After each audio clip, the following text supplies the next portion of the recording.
પૂર્ણ શ્રદ્ધાન કરીએ તો એને વ્યવહાર સમ્યક દર્શન કીધું છે. દેવની ભક્તિ તો આપણે કરી રહ્યા છે, લેકિન તમારું પુણ્ય જુઓ કે દેવની ભક્તિ સાથે ગુરુ ભક્તિ અને તત્વાર્થનું જ્ઞાન આપનારા ગુરુના માધ્યમથી જીનવાણી, તો ત્રણેયનો સમાગમ તમને મળ્યો છે. સાચા દેવ, શાસ્ત્ર અને ગુરુ.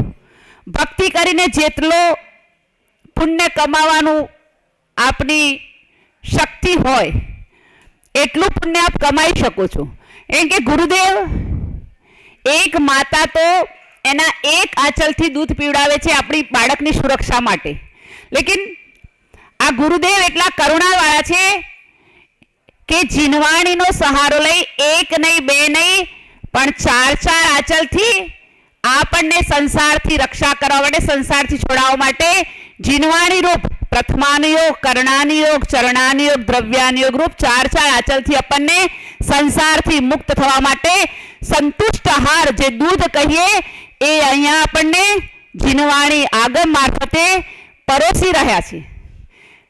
એ કેટલું આપણે ગ્રહણ કરી અને કેવી રીતે સમ્યક્ત પ્રાપ્ત કરવું એ આપણા હાથમાં છે. બાકી ગુરુદેવની ગંગા તો અતૂટ વહી રહી છે. જ્ઞાન આપવામાં બોલો તો, વાત્સલ્ય આપવામાં બોલો તો પણ, અને એમની ભક્તિ કરવી હોય તમને તો પણ જરા પણ રોકટોક નથી. એક નાનું બાળક પણ હોય તો ગુરુદેવના આજુબાજુ બિલકુલ નિર્ભય થઈને, જેમ ભગવાનના સમોશરણમાં સિંહ અને ગાય એક ઘાટ પર બેસીને પાણી પીવે છે, એમ ભગવાન સાક્ષાત અત્યારે સમોશરણ એવું જ હશે. એ વખતે 50 લાખની વસ્તી હશે તો સમોશરમાં 5 લાખ 10% હતા. અત્યારે અહીંયા 500ની વસ્તી છે તો સમોશરમાં 50 છે. એનું માપ તો એટલું જ છે. એટલે એ વખતનું સમોશરણ આપણે જોયું આજ નથી, પણ આ સાક્ષાત સમોશરણ આવું જ હશે એવું કલ્પના કરી શકીએ. અને એ સમોશરણમાં મોટા ધનવાન વ્યક્તિ પણ, બુજુર્ગ વ્યક્તિ પણ અને એક નાનું બાળક પણ બિલકુલ નિર્ભયતાથી, જરા પણ એમને ગુરુરાજનો ડર નથી લાગતો. કદાચ આપણે મોટા તો થોડાક સંકોચે, ઘણીવાર અમે બેઠા તો અમને ઈર્ષા થઈ જાય કે સાલ આપણે બી નાના હોત તો કેટલું સારું કે ગુરુદેવની આગળ પાછળ રમવા તો મળતું એમ. તો ગુરુદેવ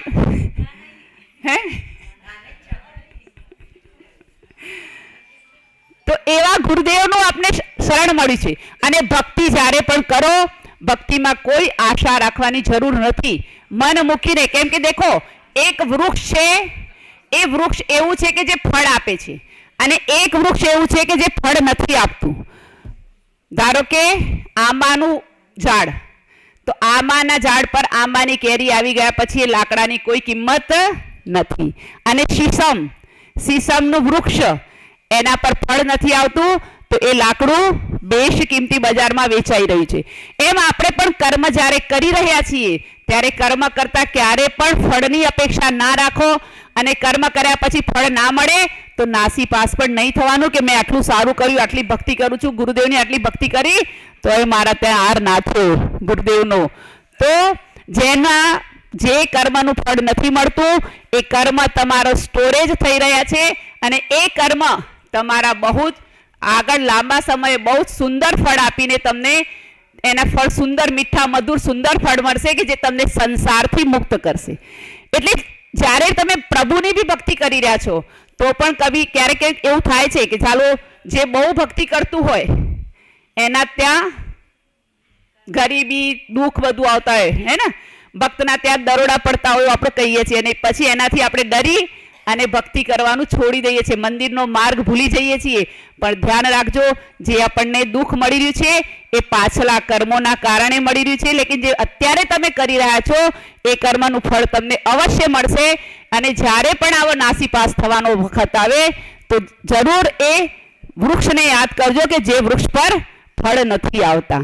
તો આ સમ્યક પ્રાપ્ત કરવા માટે આપને ગુરુદેવ આપના નગરમાં દેખો કેટલા કૃપાળુ છે કે આજે એમને પરિશ્રમ પડ્યો, વધારે ચાલવું પડ્યું, તમને બધાને ખબર છે, છતાં પણ ના, શ્રાવકોને લાભ મળશે, શ્રાવક એમની ભક્તિ કરી શકશે. તો ચલો આપણને પરિશ્રમ પડે તો કોઈ વાંધો નહીં, પણ આપણે વાયા ભાવનગર થઈને ગોગા જઈએ, એ એમની કૃપા દ્રષ્ટિ છે. તો એવી કૃપા દ્રષ્ટિ આપને મળી છે. 5 દિવસ 6 દિવસ ક્યાં નીકળી જશે ખબર નહીં પડે. જેટલું લૂંટી શકો એટલું લૂંટી લેજો, ના લૂંટી શકો બાકી અમારી પાસે છે જ. બોલો પરમ પૂજ્ય આચાર્ય ભગવાન શ્રી સુનિલ સાગરજી ગુરુદેવ કી